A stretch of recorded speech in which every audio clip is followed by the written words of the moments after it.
Hey everybody. So I just wanted to talk to you a little bit about our sanctuary.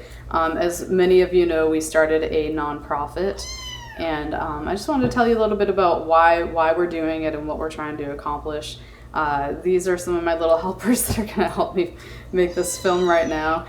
These are our dumpster kitties. Somebody had thrown them in a dumpster because they obviously didn't want them. Their cat must have had kittens. Unfortunately, one of them passed away in the dumpster. Another one was in a little bit more critical care, so she stayed with another member of our board. These three we've had here for about a week, and they're doing really well. They're starting to eat out of a bowl, and in the next couple of weeks they'll be looking for homes. So if you're in the market for a kitten, keep these super cute guys in mind.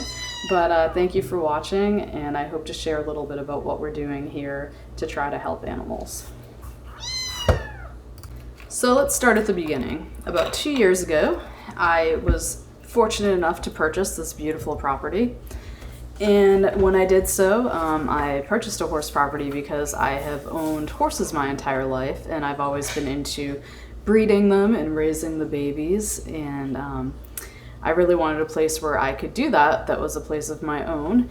So I did not buy this property with the intention of starting a sanctuary, but more so to have it as my personal property to keep my my own horses. And at the time, that was all I had for animals was horses.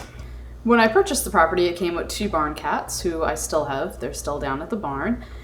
And my worker found this little kitten that we named Amba down. Actually, she found 2 kittens, and one of them was killed by something. An animal got it, so she wanted this one to be safe, and she asked if I could bring it up to the house. So that's what started the animals coming into the house. So it started with this little kitten. Then I heard that the Humane Society was overloaded with dogs, so they were doing a special where you could go and adopt a dog without paying the adoption fee. And I saw that this little guy, Max, was elderly and he had a lot of health issues, and I knew that it would be hard for him to find a home. So I decided to go and adopt Max. This is a picture of him when I was bringing him home from the Humane Society. He was a super happy little guy, and he was so happy to be coming home with me. There's Max all tuckered out after his first day on the farm. He was really in bad shape as far as being overweight, a lot of musculoskeletal issues. He had a big mass on his foot. He had Cushing's disease, a thyroid issue, some other stuff going on as well. He also ended up developing pancreatitis. So after I had his mass removed, treated him for the pancreatitis, did some other health stuff with him, got him on the meds he needed, I actually invested $10,000 of my own personal money into this little guy. It was really worth it though. I had Max for almost 2 years. He just passed away recently, but the entire time I owned him, he was one of the most appreciative, happiest little guys I've ever met, and I feel very, very fortunate to have had the opportunity to save him and bring him home. Right after I adopted Max, I adopted Reba. Reba, at the time, was 7. She's about 9 now. She was a dog that was originally a stray in Alaska, and a guy found her and brought her back to Florida. And he was having some issues in his marriage. They just had a baby, and Reba they couldn't keep her. So she needed a place to go. So Reba came to live on the farm as well. So at that point, I had Max and Reba. Reba does have some aggression issues. She's bitten actually multiple animals and people since I've gotten her, but she is doing better. But she's definitely more of a high maintenance dog as far as that goes. She was the second dog that I rescued. Then Cash came into the picture. He was not a rescue. He was a puppy that I purchased because I wanted a cattle dog. And so Cash is not part of the sanctuary. He's not a rescue dog. He's my own personal dog. Here's a really cute picture of him that brings me to the next rescue animals that came onto the property, the goats. So a friend of mine who is actually on our board now for the sanctuary, she does a lot of rescue work, and she gets in a lot of different animals, and she goes above and beyond helping those animals. She had a baby goat that had sepsis, which is the brown one in the picture, and we believe it was from an umbilical cord that got infected. And that goat was needing some additional care, and then there were some other goats that came from the same place that also were not in a very good situation. So she asked me if I could bring them in and keep them here since I had some room. with all the land that I had. And I agreed. Little did I know at the time that they all needed to be bottle fed. So it was quite the chore bottle feeding all of them. And then on top of that, somebody else had an orphan goat that went into a different rescue, but it was not a livestock rescue, it was a dog rescue. So they asked if we could take that orphan goat in as well. So then we had 4 goats that we were bottle feeding. And then after that, we ended up taking in a 5th goat who was a situation where her friend passed away and she was lonely by herself. So we have 5 rescue goats now. Next, China came into the picture. China's owner passed away and the family members did not want to keep her. At the time, she actually had really bad infections in her eyes and ears, making her completely blind and deaf. We've since treated those and she's doing much, much better. I've had China for almost 2 years now. She is now, at this point, our most elderly dog because our other ones passed away. I'll get into more of that later because there are a couple others that we've adopted since then. But yeah, so China was the next rescue to come into the picture. Again, another high maintenance, needs medications for her eyes that are put in daily, which are not cheap. She is also on thyroid meds as well. Then I rescued Matcha, this French bulldog. She had a spinal injury and was in need of some body work. I worked on her. I got her, we did some physical therapy and different things so that she was able to walk again. She actually did not have use of her hind legs when I first got her.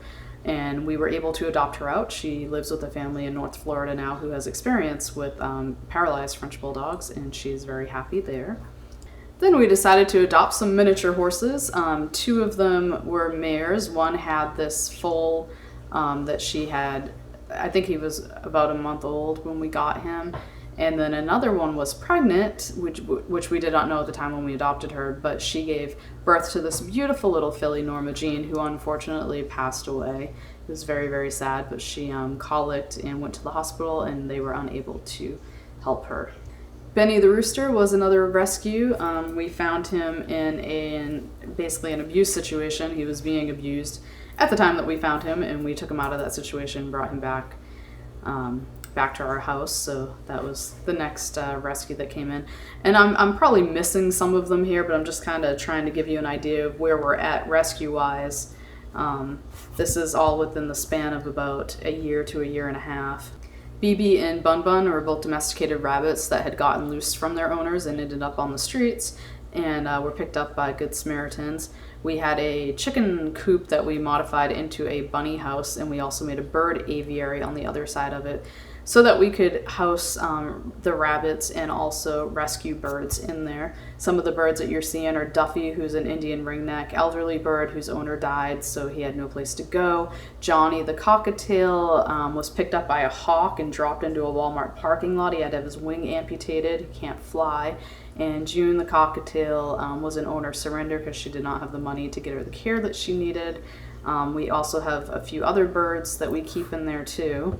Dexter is about a 10-year-old potbelly pig who lived on the same property his entire life, but then his owner was going through a divorce, and she was unable to keep him or to even move him. I had to bring my horse trailer there, and it took a while, but we got him loaded up and brought him back. He was in need of dental work and in need of a diet as well, so he's been here for probably almost a year now and doing quite well. So up until this point, I did not have any kind of nonprofit set up. I was not collecting donations. All of the expenses of all of these animals that I took in, rescued, housed, cared for, fed, were all completely out of my pocket. And I was and I am, because I'm still funding about 90% of it because we don't bring in close to enough in donations to cover everything. But it was something that I was happy to do, but I came to the realization that it wasn't feasible to continue to bring in animals and continue to help more and more just on my salary alone, which is why we decided to start the nonprofit. We wanted to be able to keep saying yes when people asked us if we could take care of these animals, especially the elderly animals that we were bringing in. Like these two, Maggie May and Mia, they both were about 15 and 16 years old, and their owner unfortunately had to go into hospice because she was dying, so she could no longer care for them, and she had nobody to leave these dogs with. Now both of these dogs were old and they had health issues to the point that there's not too many people that would take in dogs like this. that need the kind of care that these do. So we took them in. We were their hospice home. Mia, the little Chihuahua, lasted about 3 months. She passed away on Christmas. And Maggie May, we had a bit longer than that. She just passed away recently from renal failure. But we try to give them the best life that we can up until the end, treat them like family, take them places, push them in a stroller. All the animals, I mean, they're hanging out in the house, and we try to do what we can for them. It's not only financially difficult to do it, but it's also very emotionally difficult because we do see them through their ups and downs, and we're there for them, and it can be difficult watching them decline, and also difficult just multitasking, having so many of them. At that point, I think we had 6 elderly dogs in the house that we were caring for, and we also have some elderly cats and other things as well. So that's why we decided to start the nonprofit, was so that we could continue to do this and continue to bring more in. Shortly after we brought in Maggie May and Mia, we were hit with a hurricane, and this hurricane dropped much more water than anybody was ever expecting, to the point where our entire property flooded. The poor miniature horses were swimming. We had to run out during the hurricane and bring them into the main barn where it was dry. Same thing with the picture you just saw of the goats and the goats, the pig, the mini horse. They were all in a shelter that was starting to flood as well, so we had to run out there with pallets and mats and build it up so that they would be okay. So yeah, just a lot to have to deal with, but we did make it through the hurricane and everybody was okay. We currently have 9 rescue cats on the property. We have 10 cats total because one is our personal cat. He's a Bengal, but all the other cats are rescues. This is Joan Margaret. She's an elderly Siamese that was found wandering the streets. She's pretty much deaf and blind, and she's also declawed, and she apparently likes to eat Christmas cookies as well. We also just recently took in a hairless cat who was imported from Russia and was in a situation where the dogs in the household he was in were trying to attack him, so they asked if we could bring him in and keep him, so we have, and he's doing well.